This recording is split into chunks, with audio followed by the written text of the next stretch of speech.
Okay my dear brothers and sisters, السلام علیکم ورحمۃ اللہ وبرکاتہ. میرا نام عبد الرحمٰن ہے اور آج میرے ساتھ موجود ہیں مغیرہ لقمان بھائی جو یوتھ کلب پنجاب کے ڈائریکٹر ہیں. آج ہم ان سے نوجوانوں کے مسائل کے حوالے سے بات کریں گے اور ان کا اس میدان کے اندر وسیع تر تجربہ ہے کہ نوجوانوں کے مسائل کے اوپر یہ بات کرتے ہیں. السلام علیکم. وعلیکم السلام. مغیرہ بھائی کیا حال ہے؟ الحمدللہ خیریت سے؟ الحمدللہ صحیح ماشاء اللہ. اچھا مغیرہ بھائی، سب سے پہلا کویشچن یہ ہے کہ آپ یوتھ کلب کے ساتھ کب سے کام کر رہے ہیں اور آپ کا اس میدان کے اندر کتنا تجربہ ہو چکا ہے کہ نوجوانوں کے ساتھ آپ مسلسل آن دی فیلڈ ہیں؟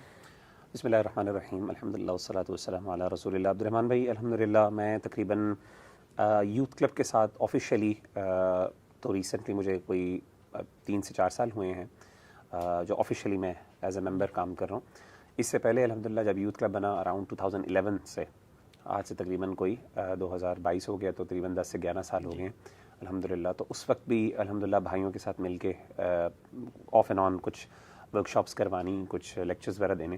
تو اس وقت ایز سچ میں آفیشیل ممبر نہیں تھا ٹو بی آنیسٹ. اس ٹائم ہمارا کوئی ایسا کوئی اسٹرکچر بھی نہیں تھا جس کی وجہ سے ہم لوگ کوئی کریں. لیکن الحمدللہ اس سے ساتھ آف اینڈ آن لیکچرز وغیرہ ورک شاپس وغیرہ دیتے رہتے. لیکن دعوتی میدان اس سے پہلے الحمدللہ 2011 سے بھی پہلے کوئی 2-3 سال الحمدللہ پہلے ہم نے جو ہے دین کی کام مختلف جگہوں پہ مختلف ذریعوں سے الحمدللہ شروع کر دیا تھا. اچھا میرا دوسرا سوال یہ ہے کہ آپ کی زندگی کے اندر ٹرننگ پوائنٹ کیا تھا کہ جس نے آپ کو دین کی دعوت کا کام کرنے پر مجبور کیا؟ وہ کیا انسپائریشن تھی آپ کی؟ یہ بہت اچھا آپ کا سوال ہے. بنیادی طور پہ آج سے مجھے یاد ہے کہ مجھے ایگزیکٹلی وہ ڈیٹ یاد نہیں ہے لیکن وہ واقعہ مجھے انسیڈنٹ یاد ہے کہ سب سے پہلے فیس بک پہ آپ کو یاد ہوگا کہ ڈرا محمد ڈے سب سے پہلے فیس بک نے ایک بنایا تھا. ایک اللہ کے رسول صلی اللہ علیہ وسلم کی توہین کے اوپر ایک کمپٹیشن کا آغاز کیا تھا. اس ڈرا محمد ڈے کا جو اناؤنسمنٹ انہوں نے جب کی تو اس وقت میں نیا ہم نے فیس بک شروع کیا تھا. اس سے پہلے اورکٹ ہوتا تھا ایک زمانے میں، وہ یوز کرتے تھے جب میں اپنے یعنی ابتدائی تعلیم میں حاصل کر رہا تھا اس وقت ایز اے اسٹوڈنٹ. تو فیس بک کے اندر ہوا یہ کہ ہم لوگوں نے، جیسے آپ کو پتہ ہے کہ مسلمانوں میں یہ پہلا ایک سوشل میڈیا کے اوپر یہ الغار تھی، خاص طور پہ نبی صلی اللہ علیہ وسلم کی ذات مبارک کے اوپر. تو ہم نے ساروں نے پھر یہ تہیہ کیا کہ ہم اس کو چھوڑ دیں گے. تو میں اور میرے کچھ دوست تھے، ہم لوگوں نے وہ فیس بک پہ چھوڑ دیا، اس سے ایک بائیک آؤٹ کر لیا اور اپنے اکاؤنٹس کو ڈی ایکٹیویٹ کر دیا. اس دوران میرے ماموں استاذ شیخ انس جو ہیں وہ مجھے یاد ہے کہ میں ان سے ایک دفعہ ملا تو میں نے دیکھا وہ فیس بک یوز کر رہے تھے. انہوں نے فیس بک بلکہ اس کے بعد شروع کیا. تو میں نے ان سے کہا کہ ہم سارے بھائی جو ہیں یونیورسٹی کے اسٹوڈنٹس اور میرے جو دوست ہیں جو دیندار، ایٹ لیسٹ اتنے دین پریکٹسنگ تو نہیں تھے، ہم لوگ دیندار تو نہیں تھے لیکن الحمدللہ ایک شعور تھا، ایک اچھا چونکہ نہیں کہ اچھا ایک علمی فیملی سے میرا تعلق ہے، مذہبی فیملی سے، تو ایک شعور تھا، ایک احساس تھا، نبی صلی اللہ علیہ وسلم کی عزت اور احترام تھا دل میں. تو میں نے کہا کہ ہم لوگوں نے تو یہ چیز چھوڑ دی ہے تو آپ نے یہ شروع کر دی ہے، تو ہم نے تو بائیک آؤٹ کر دیے. تو انہوں نے کہا کہ دیکھیں بات یہ میں سمجھتا ہوں کہ ہمیں اس کو بائیک آؤٹ، وہ تو چاہتے ہیں کہ وہ بائیک آؤٹ کریں ہم، تاکہ وہ ان کے پاس یہ پورا پلیٹ فارم ہو اور وہ اپنی جو چاہیں گندگی اس میں پھیلا سکیں. کفر تو یہ چاہتا ہے، لیکن اصل بات یہ ہے کہ ہمیں چاہیے کہ ہم فیس بک اس کو اب صرف دین کے لیے یوز کریں. یعنی جس پلیٹ فارم پہ انہوں نے نبی صلی اللہ علیہ وسلم کی ذات کے خلاف جو ہے نا وہ الغار کرنے کی کوشش کی ہے، تو ہم وہاں پہ اللہ کے اسی نبی کی جو ہے وہ ذات کی جو ان کی سنت ہے اس کو زندہ کریں، ان کی زندگی کو لوگوں کے سامنے لے کے آئیں، ان کے دین، ان کے مشن کو لوگوں کے سامنے واضح کریں. تو جب انہوں نے یہ بات کہی تو انہوں نے کہا کہ میں تو سمجھتا ہوں کہ ہمیں اس کو، ہاں آپ اس کو پرسنل نہ یوز کریں، اس مقصد کے لیے یوز کریں تو یہ پھر آپ کا ایک نیکی کا کام ہوگا. تو الحمدللہ وہ جب انہوں نے یہ بات کی تو پھر میں نے اور میرے کچھ بھائی تھے جنہوں نے کیا تھا، ہم نے پھر دوبارہ ایک نئے عزم کے ساتھ الحمدللہ ہم نے آغاز کیا اور وہاں سے پھر ہم نے کچھ پروگرامز، کچھ گروپس بنائے اور کچھ وہاں سے پھر ہمارے ماشاءاللہ یوتھ کلب کے جو بھائی تھے بہت زیادہ، مجھے وہاں سے ہمیں یوتھ کلب سے، اس ٹائم یوتھ کلب نہیں تھا تو وہاں سے کچھ بھائیوں سے میری ملاقات ہوئی. تو اس کے بعد پھر آہستہ آہستہ یوتھ کلب بنا. پھر بعد میں ہم نے سوچا کہ ایک ادارہ بننا چاہیے، تو اللہ کا شکر ہے پھر وہ ایک یوتھ کلب کھڑا ہو. جی. اچھا آج کل لڑکیوں اور لڑکوں کے اندر منشیات کا رجحان دن بدن بڑھتا ہی جا رہا ہے اور نوجوان نسل اس کو ایز اے فیشن سمجھیں، کچھ اس طریقے کے ساتھ وہ انہیل کر رہی ہوتی ہے کہ، اور اس کے ساتھ معاشرے کے ساتھ تو وہ برے جانے ہی جا رہے ہیں. بیسیکلی وہ مورل ویلیوز کو بھی اپنے کھو رہے ہیں. بالکل. اس کے حوالے سے آپ کا کیا کہنا ہے کہ نوجوان نسل کو ہم اس سے کیسے دور رکھ سکتے ہیں؟ دیکھیں میں سمجھتا ہوں عبد الرحمن بھائی بہت اہم سوال ہے. اس پہ ہم نے ہمارے مختلف پروگرامز اور شوز ہوتے رہتے ہیں یوتھ کلب کے. مختلف ایسپیکٹس ہیں, مختلف جہات ہیں, مختلف لوگوں کے مختلف کردار ہیں. حکومت کا بھی کردار ہے, یونیورسٹیز کا کردار ہے, خاندان کا کردار ہے, دوستوں کا کردار ہے. انفیکٹ اگر آپ دیکھیں جو کازز ہیں, جو ذرائع ہیں جن کی وجہ سے یہ منشیات یہ یونیورسٹیز میں آتی ہیں, ان کو روک تھام کرنا. دوسری بات یہ کہ خاص طور پہ یوتھ جو ہے جس ٹائم ڈس اورینٹیڈ ہے, یعنی ان کا کوئی جہت نہیں ہے, ان کی کوئی ڈائریکشن نہیں ہے زندگی کی, تو ان کے پاس اپنی زندگی کے اندر کچھ کرنے کے لیے ایسا ہے نہیں, جس کی وجہ سے وہ یہ ساری چھوٹی چھوٹی چیزوں کا بڑے آرام سے شکار ہو جاتے ہیں. یعنی دنیا ایک ویژن نہیں ہے, کوئی بڑا مقصد نہیں ہے زندگی کے اندر. انرجیز بہت زیادہ ہیں. اب انرجیز بہت زیادہ تو اب کیا کریں؟ تو اس کے لیے پھر اللہ معاف کرے پھر یہ شغل بھی ہوتے ہیں, پھر عجیب و غریب, پھر موٹر سائیکل, گاڑیاں اور اس طرح کے معاملات, اور پھر اس طرح اللہ معاف کرے ناجائز تعلقات, اور یہ ساری پھر جو انرجیز ہیں وہ ان کاموں میں لگتی ہیں. تو میں سمجھتا ہوں کہ اس میں مختلف جہات سے کام کرنا چاہیے. خاندانوں کا جو خاص طور پہ کردار ہے اور دوستوں کا, میں سمجھتا ہوں بہت اہم ہے. فیملیز کا خاص طور پہ, جس میں گھر کے بڑے, اور ہمارے یہاں دیکھیں کہ خاص طور پہ یونیورسٹیز کی اگر آپ بات کریں تو ہاسٹل سسٹم جو ہے, میں اس کے بڑے خلاف ہوں ٹو بی ویری آنیسٹ. ہاں کوئی مجبوریاں ایک الگ ہوتی ہیں اپنی جگہ پہ, لیکن نا اس عمر میں جب بندہ بالکل نوجوان ہے, انرجی پوری زیادہ, اس وقت اکیلے چھوڑنا بچوں کو اس طریقے سے, اور خاص طور پہ بچیوں کو بھی چھوڑ دینا, کئی لوگ چھوڑ دیتے ہیں, تو میرے خیال ہے بہت بڑی بات ہے. اور اس کی وجہ سے پھر آپ دیکھیں اللہ معاف کرے اتنی برائی ہے, جو کہ یوتھ کلب میں ہم ہیں تو ہمیں اندازہ ہوتا ہے, بہت سے ہمارے پاس کیسز آتے ہیں, میجورٹی کیسز جو ہوتے ہیں نا وہ ہاسٹل اور اس طرح کے مسائل کی وجہ سے ہوتے ہیں. تو میں سمجھتا ہوں کہ فیملی سسٹم کو اسٹرانگ کرنے کی ضرورت ہے. نیک اور اچھے دوست, ایسی کمیونٹیز, ادارے, یونیورسٹیز کے اندر کمیونٹیز بنی, اچھی سوسائٹیز بنے جس کے اندر اسٹوڈنٹس کو بہت زیادہ ایگزاسٹ کیا جائے جسمانی ایکٹیویٹیز میں بھی, تاکہ ان کی انرجیز نکلیں, اور اس کے ساتھ ساتھ انٹلیکچوئل ایکٹیویٹیز میں بھی, بک ریڈنگ کے اوپر, اسی طریقے سے انٹلیکچوئل ڈسکشنز کے اوپر, تاکہ لوگوں کا رجحان اس طرف جائے, بچوں کا رجحان ادھر جائے. تو اس طرح کی جو چیزیں ہیں نا, پھر وہ بندہ جو ہے نا, ان کے پھر یہ چیزیں پھر انسان کو سمجھ آتی ہیں کہ یار یہ چیزیں بہت, ورنہ اگر یہ چیزیں نہیں ہیں, ایک بندہ جو بالکل ہاسٹل میں بیٹھا ہوا ہے, اس کی پڑھائی بھی اس کو پتا ہے کہ پاس ہو جانا ہے تھوڑے سے نمبر لے کے, کوئی اس کے لیے چیلنج نہیں ہے پڑھائی, اور آ جا کے یہ ساری چیزیں موجود ہیں اس کے سامنے, تو وہ کتنا ریزسٹ کرتا ہے, شیطان اس کے سامنے شامل ہے اس کے اوپر. تو میں سمجھتا ہوں کہ بہت سی ایسی چیزیں ہیں جس کی وجہ سے ہم اس کا شکار ہوتے ہیں. تو فیملیز خاص طور پہ, اور خاص طور پہ جو دوست ہیں اچھے, کمیونٹیز ہیں ایسی, وہ ایسی ہونی چاہیے. اور میں سمجھتا ہوں یونیورسٹیز میں اب یہ کمیونٹیز بننی چاہیے, اچھے نیک دوستوں کی کمیونٹی ہو جو اپنے ساتھ شامل کریں, پھر اچھی ایکٹیویٹیز ہوں, پڑھائی کی, سپورٹس کی, کمپٹیشنز ہوں, مقابلے ہوں, نیکی کے مقابلے ہوں, فاستبقوا الخیرات کے ضمن میں. تو یہ میں سمجھتا ہوں. صحیح, ماشاء اللہ. اچھا, میرا اگلا کویشچن یہ ہے کہ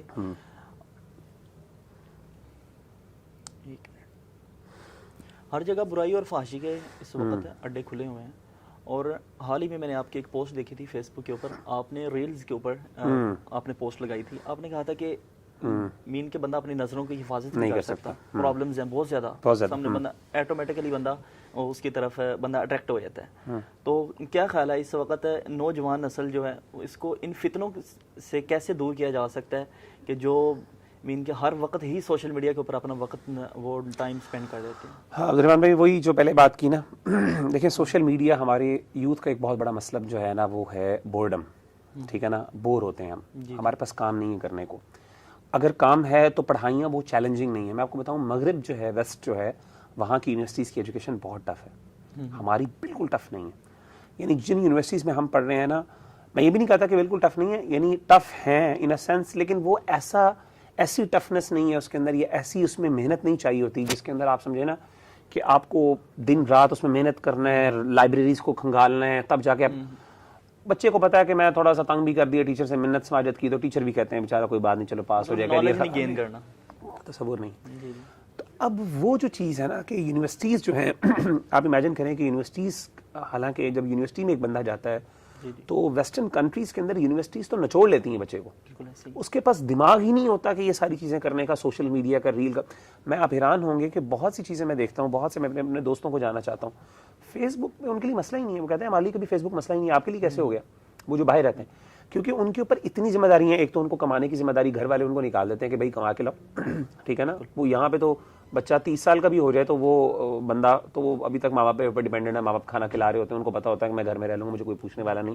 وہاں پہ تو جی آپ ٹین ایج سے اوپر ہوتے ہیں تو کہتے ہیں چلو پتر باہر جا اور کما کے لے کے آ.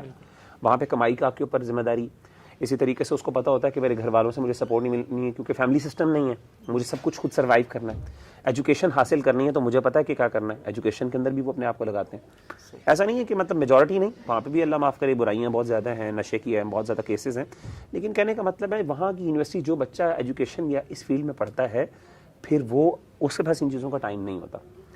کرنٹلی مسئلہ یہ ہے کہ ہم بور ہو رہے ہیں, ہمارے پاس کوئی کام کرنے کو نہیں ہے, ہمارے پاس انرجیز ہیں, کہاں پہ لگائیں. تو اگر میری ایجوکیشن بالکل آسان ہے تو مجھے کوئی مسئلہ نہیں ہوگا, لیکن اگر ایجوکیشن ٹف ہے, سخت ہے, وہ 24 گھنٹے, مجھے پتہ ہے کہ میں نے اگر وہ اسٹینڈرڈ اچیو نہیں کیا جو میری ریکوائرمنٹ ہے, مجھے یونیورسٹی آگے جانے چاہیے, میرے پیسے ضائع ہو جائیں گے. ایک دن میں آپ بچہ سیدھا ہو جائے گا, بالکل اس کو پتہ چل جائے گا, لڑکے بھی سیدھے ہو جائیں گے, لڑکیاں بھی سیدھی ہو جائیں گی, ریل وغیرہ یہ سارے مسئلے ختم ہو جائیں گے. مطلب اس وقت جو ایجوکیشن سسٹم ہے اس کو امپروو کرنے کی, اس کو اپڈیٹ کرنے کی بہت زیادہ ایجوکیشن سسٹم بھی, اور اوور آل میں نے کہا کہ ذمہ داری ڈالنے والی بات ہے کہ بچوں کے اوپر زندگی میں ڈسپلن تب آئے گا جب آپ کے اوپر پڑے گی. جب آپ کے لیے چیزیں آسان ہیں, آپ کو پتا ہے سب کچھ خود ہو جانا ہے آرام سے, تو کوئی بھی نہیں محنت کرتا, کون محنت کرے. اچھا, نیکسٹ میرا کویشچن یہ ہے کہ اسلام کا جو بنیادی حصہ ہے نا, جس کو ہم 5 ارکان کہتے ہیں, وہ اسلام کا تقریباً 20% بنتا ہے, اور جو باقی حسن معاشرت ہے, معاشرہ کمیونٹی کیسے ڈیولپ کرنی ہے, اس کے اوپر اسلام کا جو حصہ بنتا ہے وہ تقریباً 80% بنتا ہے. بالکل صحیح. ویلیوز کے اوپر تو کیا مسئلہ ہے کہ ہماری نوجوان نسل کو بھی ہم یہی کہہ رہے ہوتے ہیں, مسجدوں کے اندر بھی درس یہی دے رہے ہوتے ہیں, بھائیو نماز پڑھو نماز پڑھو. ہم نماز کے اوپر تو فوکس کرتے ہیں, ہم مورل ویلیوز کے اوپر ہم کوئی فوکس نہیں کرتے. ہم اپنے معاشرے کو کیسے ڈیولپ کر سکتے ہیں, تو اس کا کس کے اوپر قصور جائے گا کہ معاشرے کے اندر نوجوانوں کا قصور ہے کہ وہ اسلام کو نہیں پڑھتے اور وہ بات کر رہے ہوتے ہیں لبرلزم کی, یا پھر اس کا مسئلہ کچھ مولوی حضرات بھی ہیں کہ جو مطلب اس چیز کو صرف ایک چیز کے اوپر ہی ٹارگٹ رکھتے ہیں, نماز کے علاوہ سمجھتے ہیں کہ شاید دین ہی نہیں ہے. کیا خیال ہے آپ کا؟ آپ کی بات درست ہے کہ دونوں مسئلے ہیں. میں سمجھتا ہوں کہ دونوں مسئلے ہیں, نہ صرف یہ مسئلہ ہمارے دیندار طبقے میں ہے, میں سمجھتا ہوں معاشرے میں بھی ہے. ظاہر ہے کمیاں دونوں طرف سے ہوتے ہیں, تالی دونوں ہاتھ سے بچتی ہے. ہمارے اندر بھی کچھ کمی ہے, کچھ کمی ہے. میں خود دیندار طبقے سے ہوں, سیدھی سی بات ہے. میں اپنے آپ کو بھی سمجھتا ہوں کہ میرے اندر بھی, ہمارے اندر بھی کچھ کمی ہے, معاشرے کے اندر بھی کمی ہے, ہر جگہ. لیکن اچھے لوگ دیندار میں بھی ہیں, ایسے لوگ ہیں جو ماشاءاللہ بہت اچھے انداز سے دین کا دعوت کا کام بھی کر رہے ہیں, دعوت کا حق ادا کر رہے ہیں. اسی طریقے سے وہاں پہ بھی کچھ اچھے لوگ موجود ہیں. تو ایسی بات نہیں, ہر جگہ 100% برائی تو نہیں ہوتی.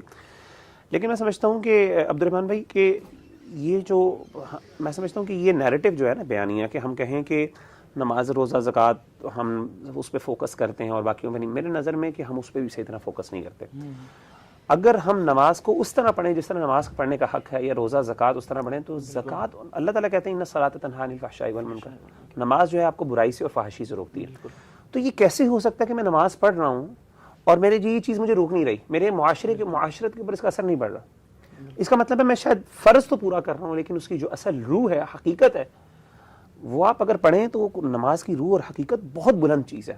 یعنی آپ دیکھیں, نماز ایک سولوشن تھی نبی صلی اللہ علیہ وسلم کے دور میں ہر صحابی کے ہر مسئلے کی. ایک صحابی ہے, اللہ کے رسول صلی اللہ علیہ وسلم کے بارے میں آتے ہیں, صحابہ کہتے ہیں کہ اذا جذبہ امر فصلی, جب بھی کوئی مشکلات آپ کے اوپر آتے ہیں آپ کھڑے ہوتے نماز پڑھ لیتے ہیں, اللہ تعالیٰ مسئلے حل کر دیتے ہیں. جنگ میں جا رہے ہیں آپ نماز پڑھ رہے ہیں, جنگ بدر میں کھڑے ہوئے آپ نماز سے, حضرت ابوبکر غالباً کہتے ہیں, حضرت علی کہتے ہیں کہ میں نے پوری رات دیکھا, پوری رات سارے آرام کر رہے تھے, ہم لوگ تھکے ہوئے تھے, ہم نے کہا صبح جنگ لڑنی ہے, اللہ کے رسول نے پوری رات روتے ہوئے اللہ کے سامنے نماز پڑھتے ہوئے گزار دی. اسی طریقے سے تابعین کا قول ہے کہ جب ان کے اوپر فائنینشیل کنڈیشن سخت ہوتی, مہنگائی بڑھتی, نماز کی طرف جاتے. کہنے کا مطلب یہ ہے کہ ایسی بات نہیں ہے کہ ان چیزوں کا, ان کا اثر بہت زیادہ ہے. مسئلہ صرف یہ ہے کہ معاشرت وہ اس کوالٹی کی نہیں ہے. دیکھیں ہم لوگ, ٹو بی ویری آنیسٹ, بری بات نہیں کہنے کیا ہے, ہم لوگ جگاڑی لوگ ہیں, ہر بات میں جگاڑ لگاتے ہیں, نماز میں بھی جگاڑ لگا رہے ہیں. جیسی نماز پھر کوئی فائدہ نہیں دے گی آپ کو. آپ نماز پڑھ رہے ہیں, آپ کا دماغ کہیں اور ہے, دھیان نہ آپ اس کو ویلیو دیتے ہیں, آپ نے بس ٹھنگے مارنے اور چلے جانا, اور آپ سمجھیں کہ نماز اب مجھے سارے معاملات صحیح کرتے. نہیں کرتی ایسے نماز ایسی منہ پہ مار دی جاتی, سیدھی سی بات. تو میں سمجھتا ہوں کہ بہت کم ایسے کیسز, ایکسیپشنل کیس ہوں گے. کوئی ایسا ہو سکتا ہے کہ اگر کوئی بندہ ایسا ہے کہ جو ان معاملات میں بہت اچھا ہے لیکن وہاں پہ مسئلہ آ رہا ہے, پھر اس کا مطلب ہے ایجوکیشن کی کمی ہے, جہالت ہے, اس کو گائیڈ نہیں کیا گیا, ایجوکیشن نے سمجھایا اس کو. اور اگر وہ واقعی سنسیئر ہے, مخلص ہے, وہ اثر لے گا. اس کا دل نرم ہے, وہ اللہ کے سامنے رونے والا, کھڑے ہونے والا بندہ ہے, اللہ سے ڈرنے والا بندہ ہے, تو اس کے اوپر کیوں نہیں اثر ہوگا؟ اثر ہوگا. یہ کیسے ہو سکتا ہے کہ وہ کہے نہیں اللہ کی میں یہ بات تو مان لیتا ہوں, وہ نہیں مانا, اس کا مطلب ہے وہاں پہ کوئی مسئلہ ہے, کسی نہ کسی کا کوئی مسئلہ ہے. تو میں سمجھتا ہوں کہ ان چیزوں کو اس پرسپیکٹو سے دیکھنا چاہیے. اچھا, اس وقت ہماری نوجوان نسل اسلام سے بہت زیادہ دور ہوتی جا رہی ہے. ان کے لبرلزم, اس کے اندر بہت زیادہ بڑھ کر اور کوٹ کر بھری جا رہی ہے. ایون کہ ہر کوئی کہتا ہے کہ اس وقت جو سب سے بڑا دین ہے وہ انسانیت ہے، اور اسلام کی تو اس کے اندر بات ہی کوئی نہیں آتی. لوگ شاید اسلام کو خود مذہب نہیں سمجھتے. کیا خیال ہے کہ اسلام کیا انسانیت نہیں سکھاتا؟ سبحان اللہ. دیکھیں جی، سب سے پہلی انسان اللہ تعالیٰ نے قرآن مجید ہی انسانیت کے اتارا ہے. اگر اللہ تعالیٰ نے انسان نہیں سکھا، اللہ نے انسان بننا نہیں سکھانا تو اور کس نے سکھانا ہے؟ جو خالق ہے، جو اصل میں سب سے زیادہ انسان کے لیے، اور جتنے حقوق انسان کو اللہ تعالیٰ نے دیے ہیں، میں سمجھتا ہوں کہ دنیا کا کوئی سسٹم نہیں دے سکتا. مذہب کے عورت کی بات کرتے ہیں ہم ہیومنزم کے نام پہ، عورت کو جتنا مغرب جو ہے ایکسپلائٹ کرتا ہے، آپ کی سوچ ہے. جتنے حقوق اسلام دیتا ہے دنیا کے اندر، آپ حیران ہوں گے. اس کی سب سے بڑی مثال یہ کہ فیمنزم کی جتنی موومنٹس ہیں ویسٹ کے اندر کھڑی ہوئی، مسلمانوں نے نہیں کھڑی کی، لیکن وہ دیکھیں وہ کریٹیسائز مسلمانوں کو کرتے ہیں، حالانکہ مسلمانوں کے اندر فیمنزم کی کوئی موومنٹ نہیں کھڑی ہوئی. تو فیمنزم کا مسئلہ تو ان کا تھا، ہمارا مسئلہ تو تھا ہی نہیں. مسئلہ یہ کہ دنیا کے اندر سب سے زیادہ مسلمان ہونے والی عورتیں سب سے زیادہ مردوں سے زیادہ مسلمان ہوتی ہیں. بھئی اگر اتنا ان پر ظلم اور زیادتی کی جاتی ہے اسلام کے نام پہ، اللہ معاف کرے، تو وہ کیوں بھاگیں اس طرف؟ جتنا احسان، جتنی پروٹیکشن، اور آپ سبحان اللہ طلاق کے معاملے میں ہمیشہ بھائیوں کو کہتا ہوں سورہ بقرہ کی طلاق اور نکاح کی آیات پڑھنا شروع کر دیں.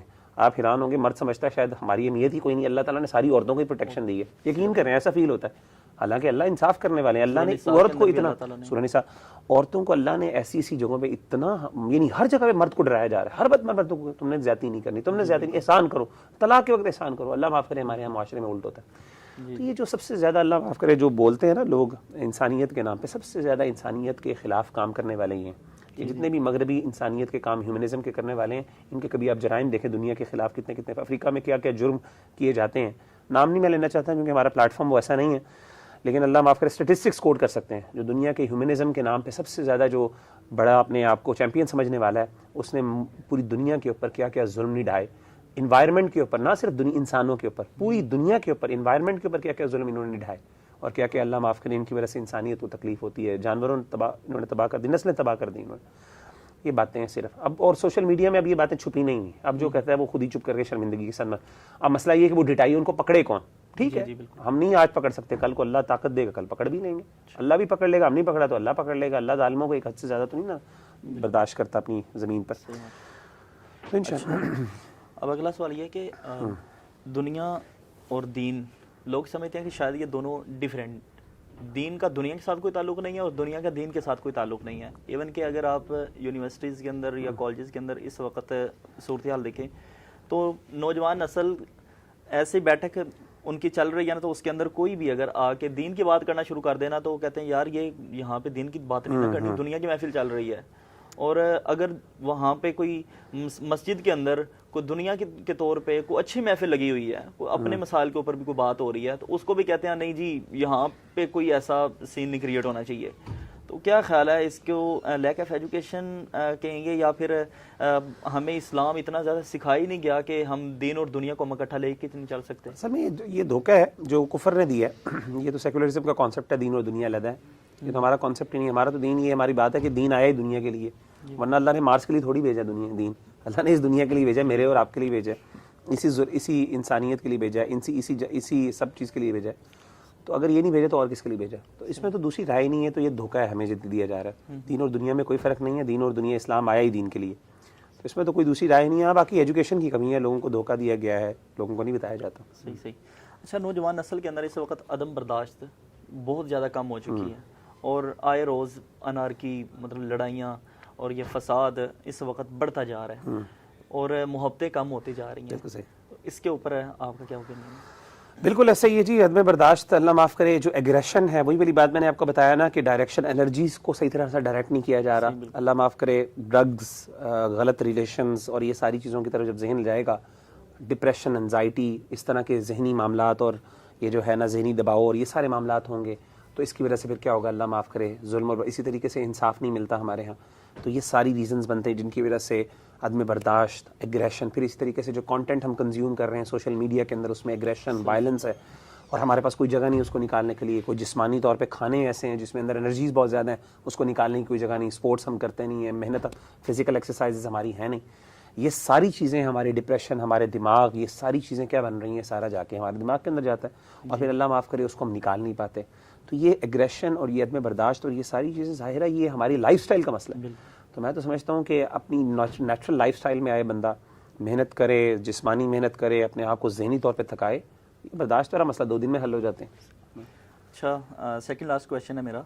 معاشرے کے اندر اس وقت بے مقصد بہت زیادہ عام ہو چکی ہے, یعنی کہ کسی کو بھی پوچھا جائے تو وہ کہتا ہے کہ بس ایویں ہی, ان کے بس اتنا کچھ ہی ہوتا ہے, بوریت اپنی بگا رہے ہیں. اور اپنے آپ کو یہ نوجوان نسل کن پروڈکٹیو کاموں کے اندر اپنا لگا کے ان چیزوں سے دور ہو سکتے ہیں؟ میں سب سے زیادہ 2-3 بڑی باتیں کہوں گا. سب سے پہلے تو ایک اپنے آپ کو ریڈنگ کے اندر لے کے آئیں. بک ریڈنگ میں جو بندہ انوالو ہوتا ہے اس کو سوشل میڈیا کا شوق اتر جاتا ہے. مجھے بھی ایک زمانے میں سوشل میڈیا کا بہت شوق تھا, اوبسیسڈ تھا. مجھے ریڈنگ کا شوق پڑا, اللہ نے ڈالا, الحمدللہ میری فیلڈ بھی ایسی تھی. تو اب ایسا ہے کہ مطلب ایک طرف یہ ہو یوٹیوب ہو, ایک طرف کتاب ہو, تو مجھے وہ کتاب زیادہ مزہ آتا ہے پڑھتے ہوئے. یعنی یہ نیچرلی آپ کا ایک دماغ اس طریقے سے وائر ہو جاتا ہے. دماغ آپ انسان جس طرح لگاتا ہے نا, اللہ نے بنایا انسان کا دماغ اس طرح چلنا شروع ہو جاتا ہے. تو ایک تو یہ کریں ریڈنگ کے اندر, بک ریڈنگ کے اندر آئیں, اچھی چیزیں پڑھنا شروع کریں, اس سے بڑا فائدہ. دوسری چیز اسپورٹس میں کہتا ہوں بہت زیادہ, کیونکہ جسمانی آپ کی جو ہے نا وہ چیزیں آپ کی انرجیز نکلنی چاہیے. اسپورٹس کریں, ہیلدی اسپورٹس جس میں جم ہو جاتا ہے, ایکسرسائز, فٹ بال اور اس طرح کی چیزیں شرعی حدود کے اندر رہ کے آبویسلی. یعنی ایسے اسپورٹس نہ کرے جس میں اللہ تعالیٰ کی جو ہے وہ شریعت کی جو حدود کو پامال کیا جاتا ہے. جائز جو اسپورٹس ہے الیکٹرانک گیمز کو آپ اس کے اندر میں بالکل نہیں ریکمینڈ کروں گا. الیکٹرانک گیمز اگین وہی بڑی بات ہے کہ یہ چیزیں وہی انسان کے وہ جو ہے یہ وہی سوشل میڈیا کے ایک آلٹرنیٹیو ایڈکشن ہے, اور یہ اس سے بھی بری ہے بعض اوقات. تو میں سمجھتا ہوں اسپورٹس. تیسری چیز یہ ہے کہ اپنی اسٹڈیز کے اندر, اپنی ایجوکیشن کے اندر محنت کریں. ویژن ہائی ہونا چاہیے, کوشش کریں کہ اچھی ایجوکیشن لیں. یونیورسٹیز کے اندر اگر آئیں تو ابھی معاشرے کے اندر سیدھی سی بات ہے, اگر آپ کی ڈگری اچھی ہے بھی, معاشرے کے اندر اتنے لوگ اچھی ڈگری والے ہیں, جب تک آپ نے کوئی ممتاز کام نہیں کیا تو آپ کو جابز نہیں ملنے والی, سیدھی سی بات ہے. تو کمپیٹیٹیو یعنی آپ کی انوائرمنٹ ہے, تو کمپیٹیٹیو انوائرمنٹ کے اندر اب آپ کو چاہیے کہ اپنے آپ کو ذرا دوسروں سے ایکسل کریں, اور اس کے لیے آپ کو ایسی محنت کرنی پڑے گی جو دوسرے نہیں کرتے. آؤٹ آف دی وے جا کے آپ کو کام کرنا پڑے گا, اس کے اندر اپنے آپ کو کریں, کورسز کریں, اپنی زندگی کا کوئی فائدہ اٹھائیں. زندگی ایک دفعہ ملنی ہے اور اس کے بعد انسان کو نہیں ملنی, یہی سب کچھ ہے. تو انسان اس کو بہترین طریقے سے گزارے, ویژنری لائف گزارے. بالکل. لاسٹ کویشچن ہے, کیا زندگی صرف کھیل اور کود کا ہی نام ہے؟ وہ کہتے ہیں کہ بس آئے ہیں دنیا کے اوپر چل دیے ہیں, انجوائے کرو, کھاؤ پیو, بس اس کے علاوہ شاید لائف ہی نہیں ہے. بالکل. دیکھیں قرآن مجید یہ تو یولو کا کانسیپٹ ہے جو ویسٹ نے دیا ہے, یو اونلی لیو ونس اور life is just a game. تو ہمارے ہاں تو بیسکلی کانسیپٹ ہمارے دین نے تو کہا کہ اللہ تعالیٰ نے دنیا کو بہت بڑی عظیم مقصد کے لیے پیدا کیا. اللہ نے فرمایا انسان کو پیدا کیا, وما خلقت الجن والانس الا لیعبدون. تو اصل میں اللہ کی بندگی اتنی بڑی چیز ہے, اللہ نے اس کے لیے کیا. اللہ نے اس سے پہلے جو پہاڑ تھے, آسمان تھے, ان کو اللہ تعالیٰ نے آفر کی, لیکن انہوں نے نہیں قبول کیا. انسان نے اتنی بڑی ذمہ داری اٹھا لی, جس کی وجہ سے انسان کو اللہ نے اشرف المخلوقات بنایا. علماء کہتے ہیں, غالباً امام ابن قیم رحمہ اللہ, امام ابن الجوزی رحمہ اللہ کی رائے ہے کہ وہ چیزیں جو انسان کو ممتاز کرتی ہیں دوسروں میں سے, ان میں سے ایک بہت بڑی چیز ہے باقی مخلوقات سے, وہ انسان کی عقل نہیں بلکہ انسان کی مقصدیت ہے. اللہ نے جو انسان کو مقصد دیا وہ کسی دوسری مخلوق کو نہیں دیا. اتنی بڑی مقصد ہے اللہ تعالیٰ نے انسان کو دیا. مقصد اللہ کی بندگی ہے. تو اللہ کی بندگی اتنا بڑا مقصد ہونے کے بعد, اور میں سمجھتا ہوں جو بندہ اس مقصدیت کو سمجھ لیتا ہے نا, اس کے نزدیک پھر دوسرے کام بہت چھوٹے ہو جاتے ہیں. پھر وہ اپنی زندگی نا گزارتا ہے, پھر وہ کہتا ہے کہ یار میں کدھر رہ رہا ہوں, میرا مقصد تو دنیا کو, یعنی میرا تو اللہ تعالیٰ نے کہا نا خلیفۃ فی الارض, زمین میں خلیفہ بنایا. تو ہمارا مقصد تو دنیا کو, اللہ نے ہماری دنیا ہمارے لیے بنائی ہے, اور ہم کیا کر رہے ہیں, اللہ معاف کرے, چھوٹی سی چیز, ایک موبائل کو ہم کنٹرول نہیں, وہ ہماری زندگی کو کنٹرول کر رہا ہے. جی بالکل. تو میں سمجھتا ہوں کہ مقصدیت اگر انسان کو پتہ چل جائے تو انسان کا ویژن بنے گا, اور ویژن کے ساتھ انسان کی پھر پوری زندگی اس کے پیچھے چل جاتی ہے. صحیح. ویژن کریں گے. مغرا بھائی بہت شکریہ آپ کا. جزاک اللہ خیر, اللہ تعالیٰ آپ کو بہت شکریہ. بارک اللہ فیکم. السلام علیکم. السلام ورحمۃ اللہ. جسٹ ریٹ ایک لینا ہے ہم نے انٹرویو, جو انٹرو ہم نے لیا تھا